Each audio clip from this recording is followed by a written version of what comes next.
नमस्कार दोस्तों, स्वागत है आपका हमारे चैनल पर। हमारा जीवन कोई जंग नहीं है मीना, कि हर पल हाथ में हथियार ही लेकर चला जाए। सामने वाले के नैले पर दैला मारना ही क्या हमारे जीवन का उद्देश्य रह गया है। मैंने समझाने के उद्देश्य से कहा, अब अपनी उम्र को भी देख लिया करो। क्या हो गया है मेरी उम्र को? मीना बोली, छोटा बड़ा जैसे चाहे मुझसे बात करे, क्या उन्हें तमीज़ न सिखाऊं? तुम छोटे बड़े सबके हर काम में अपनी टांग क्यों फंसाती हो? छोटे के साथ बराबर का बोलना क्या तुम्हें अच्छा लगता है? तुम मेरे सगे हो या विजय के? मैं जानती हूँ तुम अपने ही खून का साथ दोगे। मैंने अपनी पूरी उम्र तुम्हारे साथ गुजार दी, मगर आज भी तुम मेरे नहीं अपने परिवार के ही सगे हो। मैंने अपना सिर पीट लिया। क्या करूँ मैं इस औरत का? दम घुटने लगता है मेरा अपनी ही पत्नी मीना के साथ। तुमने खाना मुझसे क्यों न मांगा? पल्लवी से क्यों मांग लिया? सिर दर्द की दवा पल्लवी तुम्हें क्यों खिला रही थी? बाजार से लौटकर तुमने फल सब्जी पल्लवी को क्यों पकड़ा दी? मुझे क्यों नहीं बुला लिया? मीना अपनी बहू पल्लवी से अपना मुकाबला करे तो बुरा लगना स्वाभाविक है। उम्र के साथ मीना परिपक्व नहीं हुई, उसका अफसोस मुझे होता है, और अपने स्नेह का विस्तार नहीं किया, इस पर भी पीड़ा होती है। क्योंकि जब मीना ब्याह कर मेरे जीवन में आई थी, तब मेरी माँ मेरी बहन के साथ मुझे बांटना उसे सख्त नागवार गुजरता था, और अब अपनी ही बहू उसे अच्छी नहीं लगती। कैसी मानसिकता है मीना की। मुझे मेरी माँ ने आज़ाद छोड़ दिया था ताकि मैं खुलकर सांस ले सकूं। मेरी बहन ने भी शादी के बाद ज़्यादा रिश्ता नहीं रखा, बस राखी का धागा ही साल भर बाद याद दिला जाता था कि मैं भी किसी का भाई हूँ। वरना मीना के साथ शादी के बाद मैं एक ऐसा अनाथ पति बनकर रह गया जिसका हर कोई था, फिर भी पत्नी के सिवा कोई नहीं था। मैंने मीना का साथ निभा लिया क्योंकि मैं पलायन में नहीं, निभाने में विश्वास रखता हूँ। लेकिन अब उम्र के इस पड़ाव पर जब मैं सबका प्यार चाहता हूँ, सबके साथ मिलकर रहना चाहता हूँ, तो ऐसा महसूस होता है कि मैं तो सबसे कटता जा रहा हूँ, यहाँ तक कि अपने बेटे बहू से भी। मीना के अधिकार का पंजा शादीशुदा बेटे के कपड़ों से लेकर उसके खाने की प्लेट तक है। अपना हाथ उसने खींचा ही नहीं, और मुझे लगता है बेटा भी अपना दम घुटता सा महसूस करने लगा है। कोई ज़रूरत नहीं है बहू से ज़्यादा घुलने मिलने की, पराया खून पराया ही रहता है। मीना ने सदा की तरह एक तरफा फैसला सुनाया तो बरसों से दबा लावा मेरी ज़बान से फूट निकला। मेरी माँ, बहन और मेरा भाई विजय तो अपना खून थे, पर तुमने तो मुझे उनसे भी अलग कर दिया। मेरा अपने आखिर है कौन? समझा सकती हो मुझे? बस वही मेरा अपना है जिसे तुम अपना कहो। तुम्हारे अपने भी बदलते रहते हैं। कब तक मैं रिश्तों को तुम्हारी ही आंखों से देखता रहूँगा? कहते कहते रो पड़ा मैं। क्या हो गया मेरा जीवन? मेरी सगी बहन, मेरा सगा भाई मेरे पास से निकल जाते हैं और मैं उन्हें बुलाता ही नहीं। नज़रें मिलती हैं तो उनमें परायापन छलकता है, जिसे देखकर मुझे तकलीफ़ होती है। हम 3 भाई बहन जवान होकर जरा सी बात न छिपाते थे, और आज वर्षों बीत गए उनसे बात किए हुए। आज जब जीवन की शाम है, मेरी बहू पल्लवी जिस पर मैं अपना ममता, अपना दुलार लुटाना चाहता हूँ, वह भी मीना को नहीं सो रहा था। कभी कभी सोचता हूँ, क्या नपुंसक हूँ मैं? मेरी शराफत और मेरी निभा लेने की क्षमता ही क्या मेरी कमज़ोरी है? तरस आता है मुझे कभी कभी खुद पर। क्या वास्तव में जीवन इसी जीत हार का नाम है? मीना मुझे जीत कर अलग ले गई होगी, उसका अहम संतुष्ट हो गया होगा, लेकिन मेरी तो सदा हार ही रही ना। पहले माँ को हारा, फिर बहन को हारा, और उसके बाद भाई को भी हार गया। विजय चाचा की बेटी का रिश्ता पक्का हो गया है। पापा, लड़का फौज में कैप्टन है, मेरे बेटे दीपक ने खाने की मेज पर बताया। अच्छा, तुझे बड़ी खबर है चाचा की बेटी की? वह तो कभी यहाँ झांकने भी नहीं आया कि हम मर गए या जिंदा है। हम मर गए होते तो वह जरूर आता। मीना, अभी हम मरे कहाँ हैं? मेरा ये उत्तर सुनकर हक्का बक्का रह गया दीपक। पल्लवी भी रोटी परोसती परोसती रुक गई। और फिर ऐसा कोई भी धागा हमने भी कहाँ जोड़े रखा है जिसकी दुहाई तुम सदा देती रहती हो। लोग तो पराई बेटी का भी कन्यादान अपनी बेटी की तरह करते हैं। विजय तो फिर भी अपना खून है।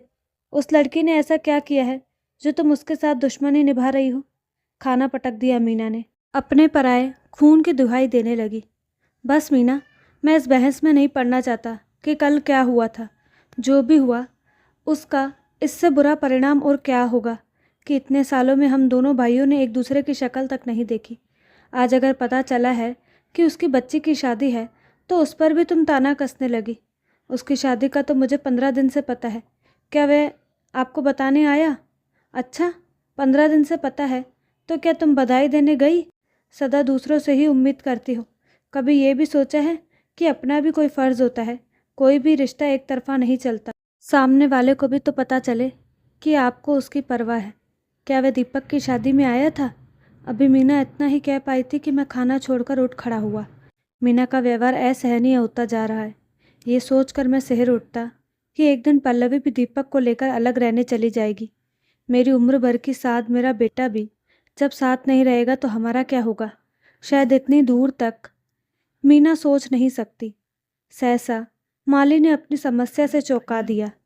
अगले माह भतीजी का ब्याह है। आपकी थोड़ी मदद चाहिए होगी साहब। ज़्यादा नहीं तो एक जेवर देना तो मेरा फ़र्ज़ बनता ही है ना। आखिर मेरे छोटे भाई की बेटी है। ऐसा लगा जैसे किसी ने मुझे आसमान से ज़मीन पर फेंका हो। कुछ नहीं। माली के पास फिर भी वह अपनी भतीजी को कुछ देना चाहता है, बावजूद इसके कि उसकी भी अपने भाई से अनबन है। और एक मैं हूँ जो सर्वसंपन्न होते हुए भी अपनी भतीजी को कुछ भी उपहार देने की भावना और स्नेह से शून्य हूँ। माली तो मुझसे कहीं ज़्यादा धनवान है। पुश्तैनी जायदाद के बंटवारे से लेकर माँ के मरने और कार दुर्घटना में अपने शरीर पर आए निशानों के झंझावात में फंसा मैं कितनी देर तक बैठा सोचता रहा। समय का पता ही नहीं चला। चौंका तो तब जब पल्लवी ने आकर पूछा, क्या बात है पापा, आप इतनी रात गए यहाँ बैठे हैं? धीमे स्वर में पल्लवी बोली, आप कुछ दिन से ढंग से खा पी नहीं रहे। आप परेशान हैं ना पापा? मुझसे बात करें पापा, क्या हुआ? जरा सी बच्ची को मेरी पीड़ा की चिंता है। यही मेरे लिए एक सुखद एहसास था। अपनी ही उम्र भर की कुछ समस्याएं जिन्हें समय पर मैं सुलझा नहीं पाया था और अब बुढ़ापे में कोई आसान रास्ता चाह रहा था कि चुटकी बजाते ही सब सुलझ जाए। संबंधों में इतनी उलझनें चली आई हैं कि सिरा ढूंढने जाऊं तो सिरा ही न मिले। कहाँ से शुरू करूं जिसका भविष्य में अंत भी सुखद हो? खुद से सवाल कर खुद ही खामोश हो लिया। बेटा, वो विजय को लेकर परेशान हूँ। क्यों पापा? चाचा जी की वजह से क्या परेशानी है? उसने हमें शादी में बुलाया तक नहीं। बरसों से आप एक दूसरे से मिले ही नहीं, बात भी नहीं की, फिर वो आपको क्यों बुलाते? इतना कहने के बाद पल्लवी एक पल को रुकी और फिर बोली, आप बड़े हैं पापा, आप ही पहल क्यों नहीं करते? मैं और दीपक आपके साथ हैं। हम चाचा जी के घर की चौखट पार कर जाएंगे तो वह भी खुशी होंगे। और फिर अपनों के बीच कैसा मान अपमान। उन्होंने कड़वे बोल बोलकर अगर झगड़ा बढ़ाया होगा तो आपने भी तो ज़रूर बराबरी की होगी। दोनों ने ही आग में घी डाला होगा ना? क्या अब उसी आग को पानी की छींट डालकर बुझा नहीं सकते? अब तो झगड़े की वजह भी नहीं रही। न आपकी माँ की संपत्ति रही और न ही वह रुपया पैसा रहा। पल्लवी के कहे शब्दों पर मैं हैरान रह गया। कैसी गहरी खोज की है। फिर सोचा, मीना उठती बैठती विजय के परिवार को कोसती रहती है। शायद उसी से एक निष्पक्ष धारणा बना ली होगी। बेटी, वहाँ जाने के लिए मैं तैयार हूँ, तो चलिए सुबह चाचा जी के घर। इतना कहकर पल्लवी अपने कमरे में चली गई और जब लौटी तो उसके हाथ में एक लाल रंग का डब्बा था। आप मेरी ननद को उपहार में ये दे देना। ये तो तुम्हारा हार है पल्लवी, आपने ही दिया था ना पापा। समय नहीं है ना नया हार बनवाने का। मेरे लिए तो बाद में भी बन सकता है, अभी तो आप ये ले लीजिए। कितनी आसानी से पल्लवी ने सब सुलझा दिया। सच है, एक औरत ही अपनी सूझबूझ से घर को सुचारू रूप से चला सकती है। ये सोचकर मैं रो पड़ा। मैंने स्नेह से पल्लवी पर हाथ माथा सहला दिया। जीती रहो बेटी। अगले दिन पहले से तय कार्यक्रम के अनुसार पल्लवी और मैं अलग अलग घर से निकले और जौहरी की दुकान पर पहुंच गए। दीपक भी अपने ऑफिस से वहीं आ गया। हमने एक सुंदर हार खरीदा और उसे लेकर विजय के घर की ओर चल पड़े। रास्ते में चलते समय लगा मानो समस्त आशाएं उसी में समाहित हो गई। आप कुछ मत कहना पापा, पल्लवी बोली। बस प्यार से यह हार मेरी ननद को थमा देना।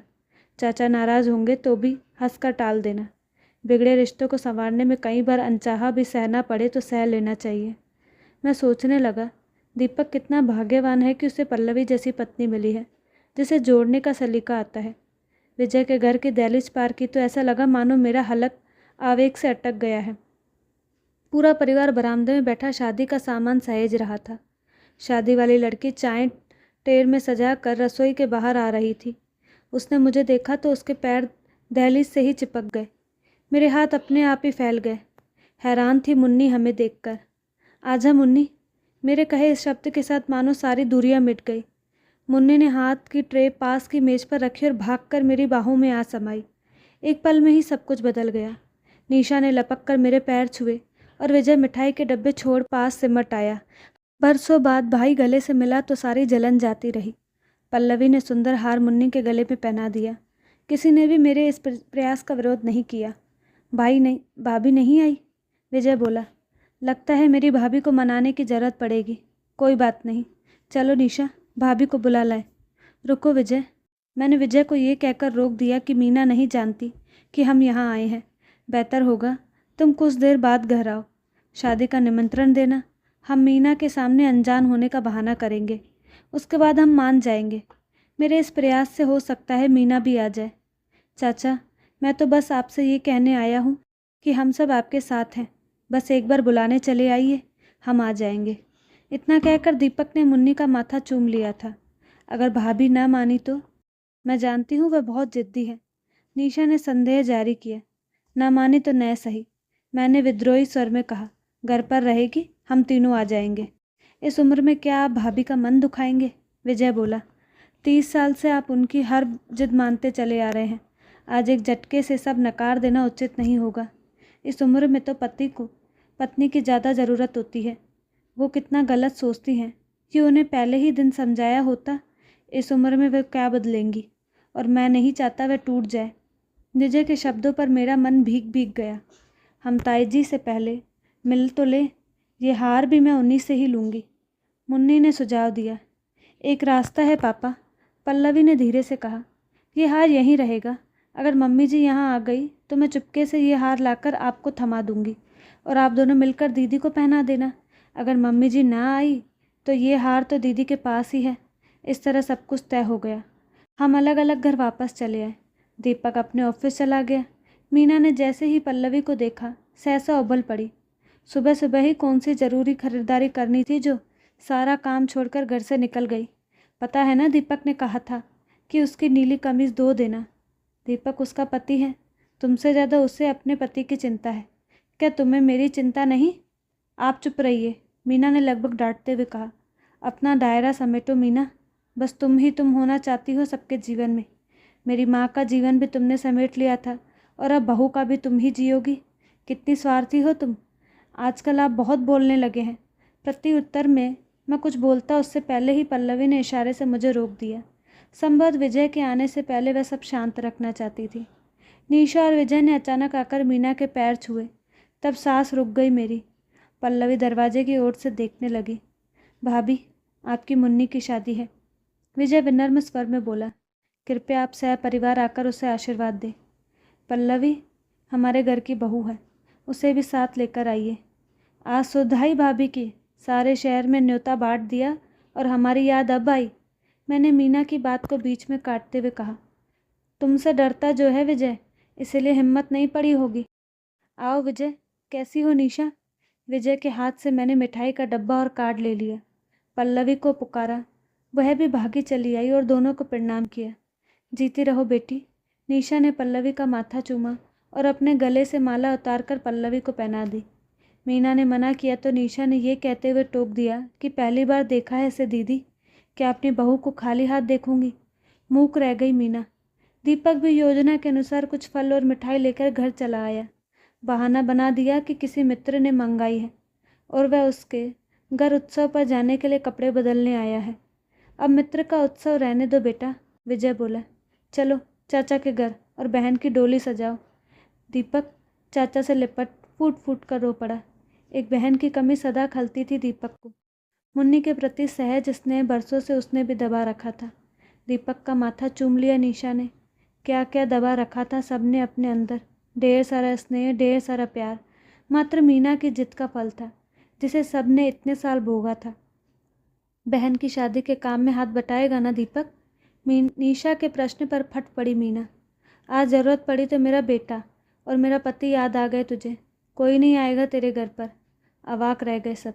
पल्लवी और दीपक आंखें फाड़ फाड़ कर मेरा मुंह देखने लगे। विजय और निशा भी पत्थर से जड़ हो गए। तुम्हारा पति और तुम्हारा बेटा क्या तुम्हारे ही सब कुछ हैं? किसी और के कुछ नहीं लगते? और तुम क्या सोचती हो हम नहीं जाएंगे तो विजय का काम रुक जाएगा? बुलावे में मत रहो मीना। जो हो गया उसे हमने सह लिया, बस हमारी सहनशीलता इतनी ही थी। मेरा भाई चलकर मेरे घर आया है, इसलिए तुम्हें उसका सम्मान करना होगा। अगर नहीं तो अपने भाई के घर चली जाओ, जिनकी तुम धौंस सारी उम्र मुझ पर जमाती रही हो। भैया, आप भाभी को ऐसा मत कहे। विजय ने मुझे टोका। तब न जाने कैसे मेरे भीतर का सारा लावा निकल पड़ा। क्या मैं पेड़ पर उगा था और मीना ने मुझे तोड़ लिया था, जो मेरा मेरा करती रही सारी उम्र? कोई भी इंसान सिर्फ किसी का एक का ही कैसे हो सकता है? क्या पल्लवी ने कभी कहा कि दीपक सिर्फ उसका है, तुम्हारा कुछ नहीं लगता? या निशा कैसे विजय का हाथ पकड़कर हमें बुलाने चली आई? क्या इसने सोचा विजय सिर्फ इसका पति है, मेरा भाई नहीं लगता? मीना ने क्रोध में मुंह खोला, मगर मैंने टोक दिया। बस मीना, मेरे भाई और मेरी भाभी का अपमान मेरे घर पर मत करना, समझी? मेरी भतीजी की शादी है और मेरा बेटा मेरी बहू उसमें अवश्य शामिल होंगे। सुना तुमने? तुम राजी खुशी चलोगी तो हम सभी को खुशी होगी, अगर नहीं तो तुम्हारी इच्छा। तुम रहना अकेली, समझी ना? चीख चीख कर रोने लगी मीना। सभी अवाक थे। ये उसका सदा का नाटक था। मैंने उसे सुनाने के लिए जोर से कहा, विजय, तुम खुशी खुशी जाओ और शादी के काम करो। दीपक 3 दिन की छुट्टी ले लेगा, हम तुम्हारे साथ हैं, यहाँ की चिंता मत करना। लेकिन भाभी, भाभी नहीं होगी तो क्या हमें भी नहीं आने दोगे? चुप था विजय। निशा के साथ चुपचाप लौट गया। शाम तक पल्लवी भी वहाँ चली गई। मैं भी 3-4 चक्कर लगाया।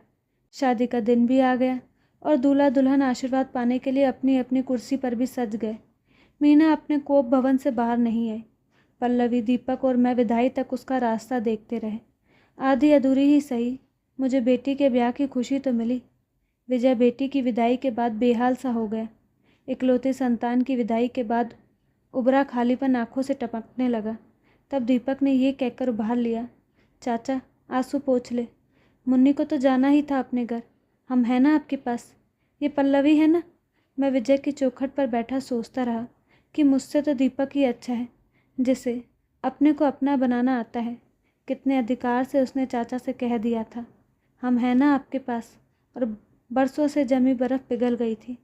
बस एक ही शिला थी जिस तक अभी स्नेह की ऊष्मा नहीं पहुंच पाई थी। आधी अधूरी ही सही, एक आस है मन में, शायद एक दिन वह भी पिघल जाए। तो दोस्तों, आपको कहानी कैसी लगी? अपनी राय कमेंट बॉक्स में ज़रूर दें। साथ ही हमारे चैनल को लाइक शेयर सब्सक्राइब करना ना भूलें। धन्यवाद।